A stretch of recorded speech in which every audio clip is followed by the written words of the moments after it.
यावेळी कोण असेल? आरवने स्वतःलाच विचारले आणि उठून दरवाजा उघडला. समोर यशोदा उभी होती आणि आधीही तिच्या मागे उभा होता. आजीला पाहताच आरवने तिला मिठी मारली आणि म्हणाली, प्लीज आजी, मला असं सोडून जाऊ नकोस. तुझ्या आणि आधीशिवाय मला माझं म्हणणारं असं कुणीही नाही. आरवने हे बोलताच यशोदाही भावूक झाली. तिने आरवच्या डोक्यावर हात ठेवला आणि म्हणाली, बेटा, मलाही तुझ्यापासून दूर राहायचे नाही, पण तू माझ्यावर ती वेळ आणतो. मला माफ कर आजी. मी भविष्यात तुला कधीही दुखावण्याचा प्रयत्न करणार नाही. मला माफ कर. आरव आजीला आत आणताना म्हणाला. यशोदाने त्याच्याकडे बघितले आणि म्हणाली, मी या घरात परत आले आहे याचा अर्थ आरव, मी तुला माफ केले असा मुळीच नाही. मी इथे परत आले कारण मला माहीत आहे की माझ्या अनुपस्थितीत तू स्वतःची काळजी घेणार नाही आणि तू तुझ्या कामात इतका मग्न होशील की खायचं प्यायचं भान राहणार नाही. आरवने तिला पुन्हा मिठी मारली आणि म्हणाला, मला माफ कर आजी. तू मला नाही तर पायलला हे सॉरी म्हणायला हवं. ज्या दिवशी तू तिची माफी मागशील आणि ती तुला माफ करेल त्या दिवशी मीही तुला माफ करेल. यशोदाने आरवकडे बघितले आणि म्हणाली. पायलचे नाव ऐकताच आरवला आठवले की पायल याच घरात आहे आणि तीही आजीच्या खोलीत. त्याचे डोळे मोठे झाले. तेवढ्यात यशोदाने विचारले, मी काय बोलले ते ऐकलं का? आरवने लगेच उत्तर दिले, होय आजी, पण आपण याबद्दल नंतर बोलू. सगळ्यात आधी मला सांग, तुला इतक्या रात्री येण्याची काय गरज होती? सकाळी पण आली असते. हो, येऊ शकली असते, पण आजीला तुझी खूप काळजी वाटत होती आणि तुझ्या काळजीमुळे तिला झोप येत नव्हती, म्हणून मला तिला इकडे आणणे भाग पडले. ती ऐकतच नव्हती. आधी म्हणाला. तिचे बोलणे ऐकून आरव मनात म्हणाला, आजी तिच्या खोलीत गेली तर तिला पायल दिसेल आणि सर्व ऐकेल, पण कारण ती मूर्ख मुलगी झोपेतही संपूर्ण रामायण गात आहे. जर आजीला कळले की माझ्यामुळे ती बेघर झाली आहे आणि आजारी पडली आहे तर ती परत जाईल आणि मला सहजासहजी माफ करणार नाही. अरे देवा, तू मला कसल्या संकटात टाकलंस. मी आजीला तिच्या खोलीतून जाण्यापासून कसे रोखू? तेवढ्यात यशोदा म्हणाली, आता रात्र कुठे राहिली, काही वेळाने सूर्य उगवेल. आरव, आधी बेटा, तुम्ही जा आणि झोपा, कारण मला आंघोळीला जायचे आहे. आज सकाळी उठले आहे तर सिद्धिविनायकला जाऊन येते. यशोदाने हे सांगताच आरवचे डोळे विस्फारले. काय करावे त्याला सुचत नव्हते. त्याला अस्वस्थ पाहून आधीने भुवया उंचावत इशारा केला. आरव काही बोलू शकला नाही. यशोदा तिच्या खोलीकडे जात होती तेव्हा आरवने तिचा हात धरला आणि म्हणाला, आजी, तू यावेळी तुझ्या खोलीत जाऊ शकत नाहीस. तो असे बोलताच आधी आणि यशोदा दोघे त्याच्याकडे हैराण होऊन पाहू लागले. त्यांचे चेहरे पाहून आरवने लगेच विषय बदलला आणि म्हणाला, म्हणजे तू नंतर आंघोळीला जा. आधी माझ्यासाठी आणि आधीसाठी कॉफी बनव प्लीज. ठीक आहे, बनवते. एवढं बोलून यशोदा हसत किचनकडे निघाली. ती निघून जाताच आधीने आरवच्या हातावर हात ठेवला आणि विचारले, तू ठीक आहेस ना? आरवने लगेच त्याचा हात पकडून त्याला यशोदाच्या खोलीत आणले. खोलीत शिरताच त्याची नजर बेडवर पडलेल्या पायलवर पडली. त्याने आरवकडे डोळे विस्फारून पाहिल्यावर आरव लगेच आधीला म्हणाला, प्लीज आधी, यावेळी काही प्रश्न विचारू नकोस. आजीने ही आफत बघून पुन्हा माझ्यावर रागवण्याआधी मला हिला या घरातून बाहेर काढावे लागेल. अरे पण हिला काय झालं आहे आणि ही इथे कशी आली? आधीने विचारले. आरवने आपल्या ओठांवर बोट ठेवले आणि हळूच म्हणाला, हळूहळू, आजी ऐकेल. आधीने रागाने पाहिले आणि लगेच पायलकडे आला. त्याने पायलच्या नाकाबाहेर बोट ठेवल्यावर आरव रागाने म्हणाला, ती जिवंत आहे. मी अजून या मुलीचा खून केलेला नाही. ती श्वास घेत आहे की नाही ते तू पाहतोय ना? ते काय आहे ना आरव राठोड साहेब, तुमच्या रागाचा काही भरोसा नाही. तुम्ही रागात काय करता ते तुम्हालाच कळत नाही. आता मला स्पष्ट सांग, पायल आमच्या घरात काय करते आणि तिला ही दुखापत कशी झाली? आधीने रागाने विचारले. आरवने त्याच्या बोलण्याला उत्तर दिले नाही आणि पायलला आपल्या हातात उचलून घेतले आणि म्हणाला, मी तुला नंतर सांगेन. आधी तू किचनमध्ये जा आणि आजीला काही वेळ तुझ्या बोलण्यात गुंतवून ठेव, म्हणजे मी हिला माझ्या खोलीत घेऊन जाऊ शकेल. आधी त्याच्याकडे बघत तिथून निघून गेला. तो निघून जाताच आरव पायलला घेऊन त्याच्या खोलीकडे वेगाने जाऊ लागला. तो पायऱ्या चढत होता. तेवढ्यात आधीचा ड्रायव्हर आत आला आणि म्हणाला, आरव बाबा, हे तुम्ही. त्याचे बोलणे संपले नव्हते तेव्हा आरवने त्याला रागानं पाहिलं. ड्रायव्हर घाबरला आणि परत गेला. आणि आरव वर जाऊ लागला. आधीला किचनमध्ये पाहून यशोदाने विचारले, काय झालं बेटा? मी कॉफी आणत होते. ते काय ना आजी, आरवने रात्री काही खाल्ले नाही, त्यामुळे त्याला खूप भूक लागली होती, म्हणून मी त्याच्यासाठी बिस्किटे घ्यायला आलो. आधी बोलला तेव्हा यशोदा हसत म्हणाली, तू जा, मी घेऊन येते. आधीने होकार दिला आणि तिथून न हलता बाहेर पाहू लागला. आरव पायलला त्याच्या खोलीत घेऊन जाताना त्याने पाहिले. त्याने एक दीर्घ श्वास घेतला आणि मग त्याच्याजवळ उभी असलेली यशोदा पुन्हा बोलली, जा बेटा, मी तुमच्या दोघांसाठी नाश्ता आणि कॉफी बाहेरून आणते. हो आजी, असं म्हणत आधी किचनमधून बाहेर आला आणि पटकन आरवच्या खोलीकडे निघाला. इकडे आरवने पायलला पलंगावर झोपवले आणि ब्लँकेट ओढले आणि रागाने म्हणाला, माझ्या मनात काय आले की मी हे संकट माझ्या घरी आणले. आणि या आजीला, ती रागाने घरातून निघून गेली होती तर किमान 24 तास आधीच्या घरी राहू शकली असती, पण नाही. आधी ती रागावून निघून गेली, माझ्यावर रागवली आणि मग मध्यरात्री घरी परत आली. ती माझ्याशिवाय जगू शकत नाही हे मला माहीत असताना आजीला त्या मुलीसाठी घर सोडण्याची काय गरज होती? आजीने घर सोडले नसते तर मीही या मुलीला तिच्या घरातून हाकलून दिले नसते. काय? आधी रागाने ओरडला. आरवने लगेच त्याच्याकडे बघितले तेव्हा आधी रागाने आत आला आणि म्हणाला, तू या मुलीला तिच्या घरातून बेघर केले आहे. तू खूप चुकीचे केले आरव, खूप चुकीचे. हळू बोल, आजी ऐकेल आणि लगेचच्या लगेच तुझ्याबरोबर परत जाईल, आरव म्हणाला आणि आधी काही न बोलता रागाने निघून जाऊ लागला. आरवने लगेच त्याचा हात धरला आणि म्हणाला, प्लीज आधी, आजीला काही सांगू नको, नाहीतर ती मला कधीच माफ करणार नाही. मी तुला आपल्या मैत्रीची शपथ देतो. आधीने बोलून त्याच्याकडे पाहिलं आणि म्हणाला, आजकाल तुझी मैत्री माझ्यासाठी शिक्षा बनत आहे. मीच का नेहमी मैत्री जपावी? तू जपतो का कधी? ऐकतो माझं कधी काही? काय ऐकलं नाही मी तुझे? तू माझा सगळा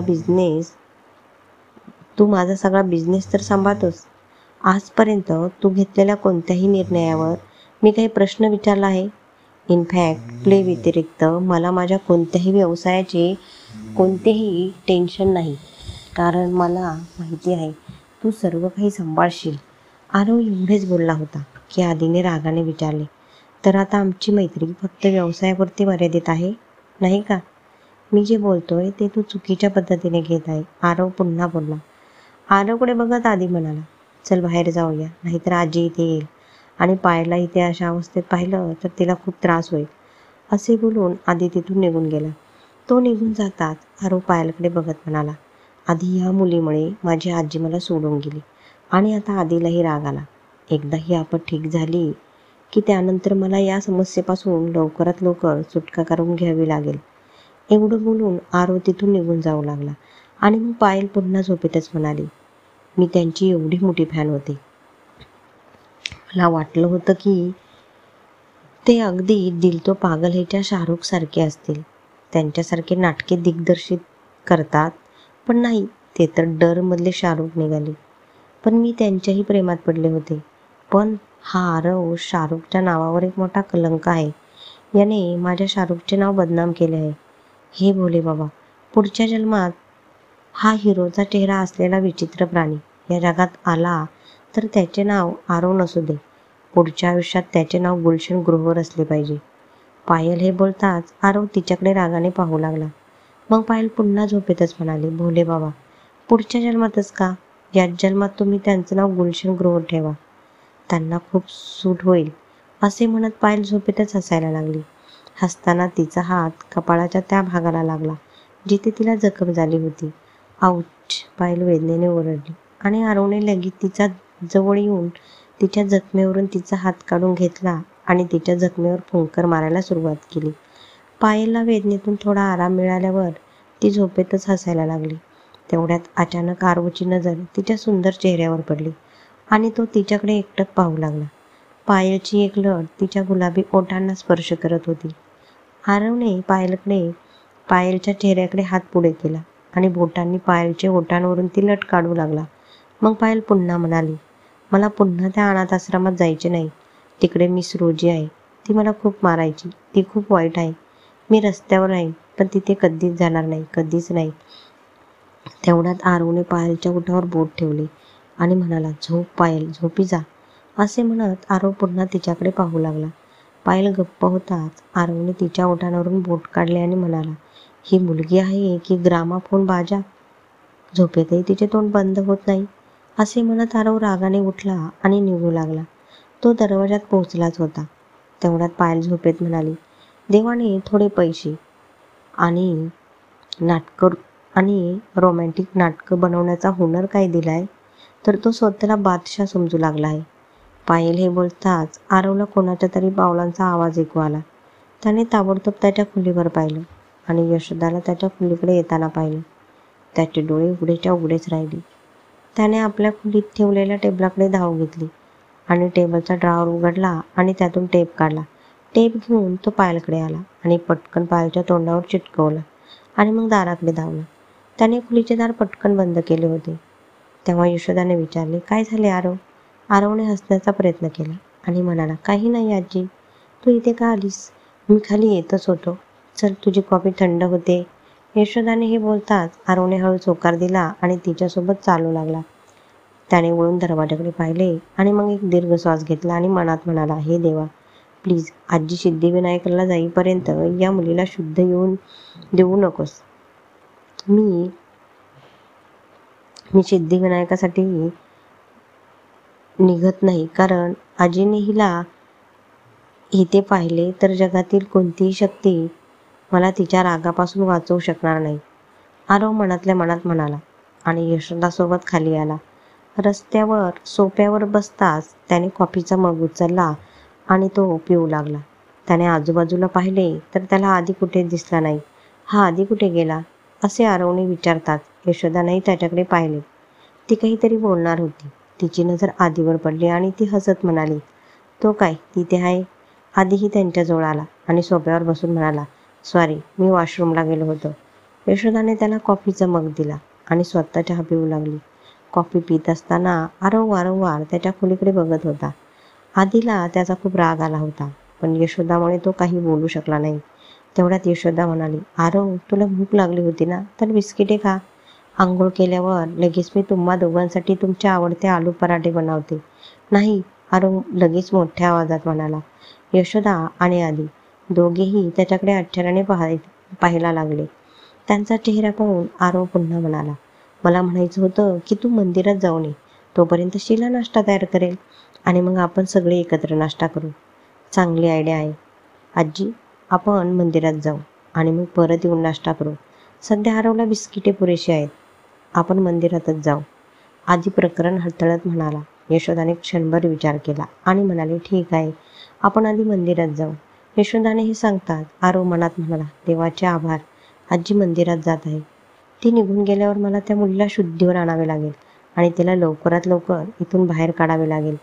तिचा चहा संपताच यशोदा उठून तिच्या खोलीत गेली. ती निघून जाताच आधी आरवकडे रागाने पाहू लागला. त्याला स्वतःकडे असे पाहताना पाहून आरवही उद्धटपणे म्हणाला, मला असं पाहू नकोस. मी असे काहीही केलेले नाही ज्यामुळे तुला वाटते की मी एक दुष्ट गुन्हेगार आहे. तुला काहीतरी समजावून सांगणे म्हणजे भिंतोड डोके आपटण्यासारखे आहे. म्हणून आता मी ठरवले आहे की यापुढे मी तुला काहीही समजावून सांगणार नाही. परंतु मी तुला एक गोष्ट नक्कीच सांगेन की आता जर तू त्या मुलीबरोबरचा तुझा वाद आजच संपवला नाही तर मी आजीला सगळं सांगेन, समजलं? एवढं बोलून आधी रागाने उठला आणि निघून जाऊ लागला. मग यशोदा तिच्या खोलीतून बाहेर आली आणि विचारलं, आरव, माझा बेड ओला कसा झाला? आजीने असे विचारताच आरवला आठवले की त्याने पायलला पावसामुळे ओल्या अवस्थेत बाहेरून आणले होते आणि आणून आजीच्या बेडवर झोपावले होते. मी तुला काही विचारलं आरव? यशोदाने पुन्हा प्रश्न केला. आरव थोडासा संकोचून म्हणाला, आजी, मी रात्री घरी आलो तेव्हा पाऊस पडत होता. मी घरी येताच मला तू कुठेच दिसली नाही. तेव्हा मला आठवलं की तू मला सोडून आधीच्या घरी गेली होतीस. मला तुझी खूप आठवण येत होती, म्हणून मी तुझ्या रूममध्ये गेलो आणि मग बेडवर बसलो आणि तुझा फोटो पाहू लागलो. तेव्हाच कदाचित हा बेड. असं म्हणत आरव गप्प झाला. यशोदाने हसत हसत आरवच्या गालाला खूप प्रेमाने स्पर्श केला आणि विचारले, बेटा, तू असे का करतोस की मी तुझ्यावर नाराज होईल? आता तुझा राग कमी कर जरा, कारण तू रागात असताना काय करत आहे हे तुलाच कळत नाही. पुष्कळ वेळा रागाच्या भरात तू असे काहीतरी करतोस जे माझ्या दृष्टीने चुकीचे आहे. त्यामुळे मला तुझा राग येतो.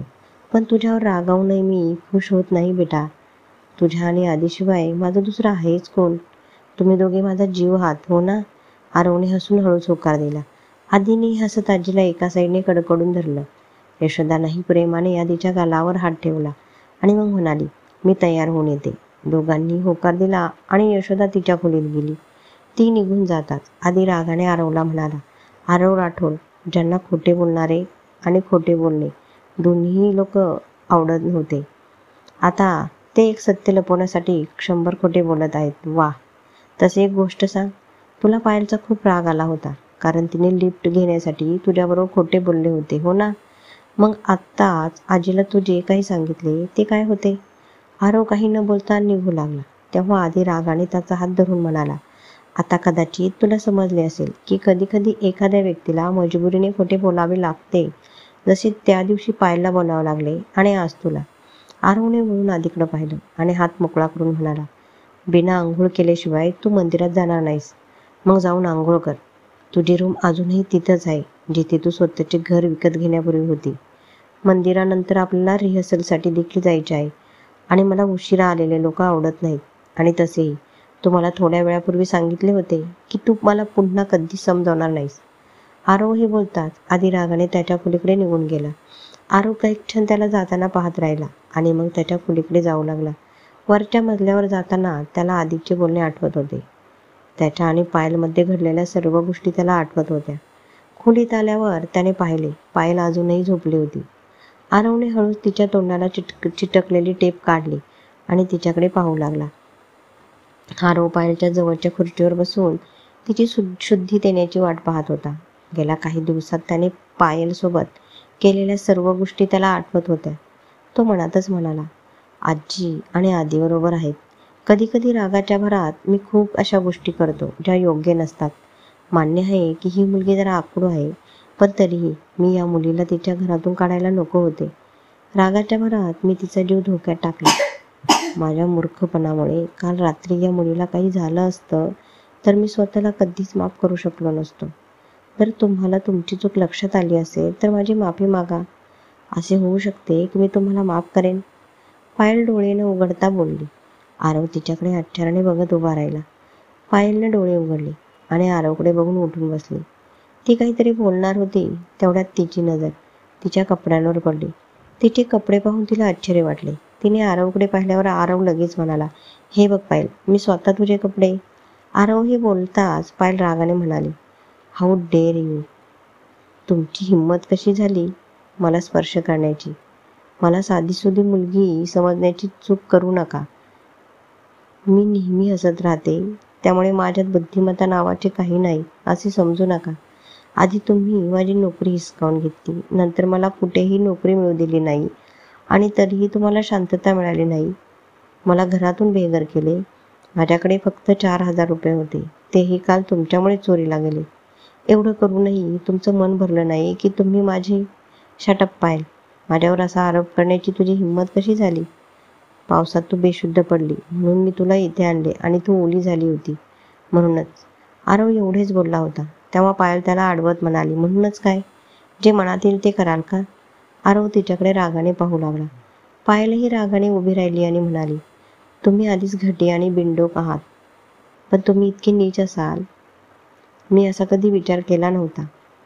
आता काही वेळापूर्वी तुमचे बोलणे ऐकून मला असे वाटले की तुम्हाला तुमच्या चुका कळाल्या आहेत आणि तुम्ही गिल्टी आहे. पण नाही, तुम्ही कधीच बदलू शकत नाही. तुम्ही एक घटिया व्यक्ती होता आणि नेहमीच घटिया व्यक्ती राहा. हो, आहे मी एक नीच माणूस, मी एक घटिया माणूस आहे.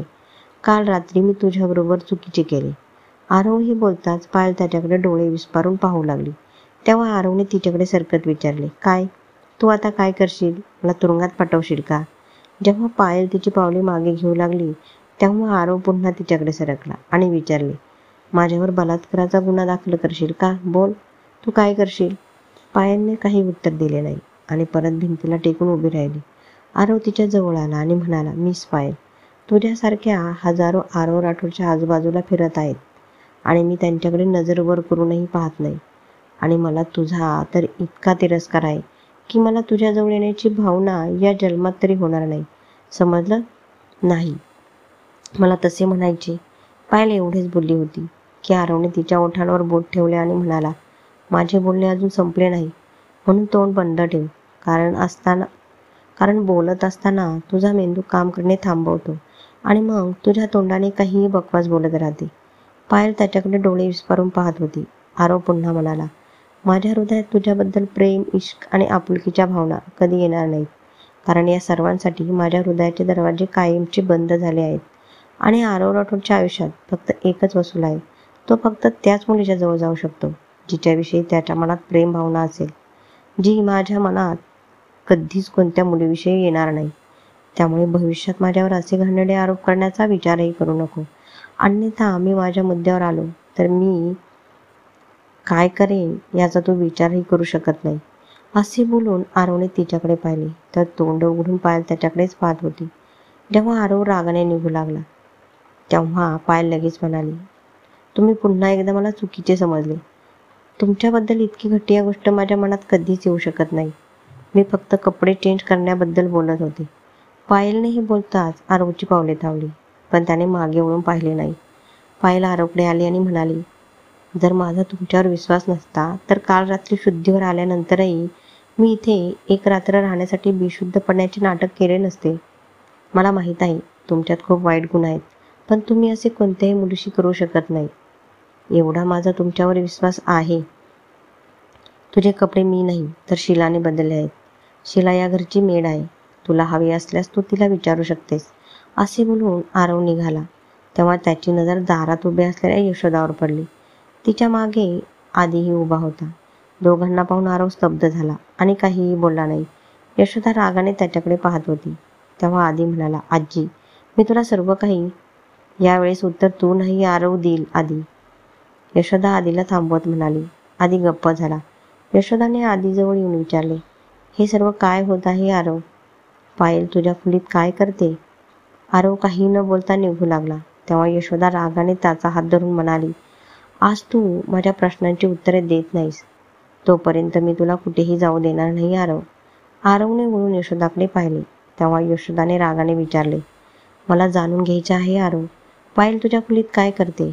तेवढ्यात पायल पुढे आली आणि म्हणाली, आजी, यावेळी आरव सरांचा काही दोष नाही. तर सत्य हे आहे की काल रात्री ते नसते तर आज मी जिवंतच नसते. पायलने हे सांगताच यशोदाने लगेच आरवकडे पाहिले, जो त्यांच्याकडे पाठ करून उभा होता. पायल पुन्हा म्हणाली, काल रात्री एक चोर माझे पैसे हिसकावून पळून गेला होता. माझे पैसे परत मिळावे म्हणून मीही त्याच्या मागे धावले, पण त्याने माझ्यावर चाकूने हल्ला केला. आरव सरांनी वेळेवर येऊन मला त्या चोराच्या हल्ल्यातून वाचवले, पण तेवढ्यात एक कार चालकाने मला धडक दिली. मी रस्त्यावर बेशुद्ध पडले आणि आरव सर मला इथे घेऊन आले. एवढंच झालं आजी. तू खरं बोलतेस पायल? यशोदाने विचारल्यावर पायलने तिचा तळहात दोन्ही हातांनी धरला आणि हसत हसत म्हणाली, हो आजी, मी खरं सांगते. यशोदाने पुन्हा आरवकडे पाहिलं. तेव्हा पायल आरवच्या समोर आली आणि त्याच्याकडे बघत म्हणाली, थँक्यू माझा जीव वाचवण्याबद्दल, थँक्यू. आरवने डोळे वर करून तिच्याकडे पाहिले. पायलने हे बोलताच यशोदाने पायलच्या गालाला खूप प्रेमाने स्पर्श केला आणि म्हणाली, मला हे खूप आवडले पायल. तू मला सत्य सांगितले, नाहीतर माझा या गर्विष्ठ नातवाने मला सत्य कधीच सांगितले नसते. कारण त्याला असे वाटते की मी त्याच्यावर अजिबात विश्वास ठेवत नाही. पण सत्य हे आहे की बेटा, मी त्याच्यावर स्वतःपेक्षा जास्त विश्वास ठेवते. आणि मला चांगलं माहीत आहे की माझा आरव माझ्यापासून गोष्टी लपवू शकतो, पण तो कधीच खोटं बोलत नाही. पायल काहीच न बोलता आरवकडे पाहू लागली. आरवनेही पायलकडे पाहिलं आणि मग तिथून निघून गेला. त्याला जाताना पाहून आधीही आरवच्या मागे गेला. यशोदाने पायलचे हात पकडून तिला बेडवर बसवले आणि म्हणाली, बेटा, तुझी तब्येत बरी नाही, तू आराम कर, मी तुझ्यासाठी नाश्ता पाठवते. पायल यशोदाचा तळहात धरून हसत म्हणाली, नाही आजी, मी आता एकदम बरी आहे. डोक्यावर थोडासा ओरकाडा होता, पण आता ठीक आहे. मला इंटरव्ह्यूला जायचे आहे, त्यामुळे मी आता निघावे, अन्यथा मला उशीर होईल. असे म्हणत पायल उठली आणि जाऊ लागली. तेव्हा यशोदाने तिचा हात धरला. पायलने लगेच वळून यशोदाकडे पाहिलं. मी तुला नाश्ता केल्याशिवाय कुठेही जाऊ देणार नाही. प्लीज माझ्यासाठी नकार देऊ नको बेटा, प्लीज, यशोदा म्हणाली. प्लीज असे म्हटल्याने पायल काहीच बोलू शकली नाही आणि विचारात घडून गेली. मग यशोदाने लहान मुलांसारखा चेहरा केला आणि म्हणाली, प्लीज पायल, माझ्यासाठी आमच्यासोबत नाश्ता कर. पायल लगेच म्हणाली, प्लीज आजी, असे वारंवार प्लीज म्हणून मला लाजवू नका. मी तुमच्यासोबत नक्कीच नाश्ता केला असता, पण आरव सरांना मी तुमच्या घरी असा नाश्ता करणे आवडणार नाही, म्हणून मला वाटते की मी निघून जावे. पण आजी, मी वचन देते, ज्या दिवशी मला चांगली नोकरी मिळेल आणि माझा पहिला पगार मिळेल, त्या दिवशी मी तुम्हाला एका छान रेस्टॉरंटमध्ये जेवायला घेऊन जाईन. पण प्लीज आजी, आज नाही. मला जाऊ देत. काल रात्री मी अडचणीत असताना आरव सर मला इथे घेऊन आले. मी त्यांना आवडत नसतानाही त्यांनी काल रात्रभर माझी काळजी घेतली. मी माझ्या संपूर्ण आयुष्यात त्यांच्या या उपकाराची परतफेड करू शकणार नाही, म्हणून आता मला त्यांना नाराज करायचे नाही. म्हणून प्लीज मला जाण्याची परवानगी द्या. यशोदा काही न बोलता पायलकडे पाहू लागली. पायल हलकेच हसली. तिने तिथेच रूममध्ये ठेवलेली तिची सुटकेस उचलली आणि तिची पर्स खांद्यावर अडकवून जाऊ लागली. पण 2 पावले चालल्यावर ती थांबली. तिने तिची सुटकेस सोडली आणि यशोदाजवळ आली. कथा आवडल्यास लाईक, शेअर, सबस्क्राईब करा. धन्यवाद.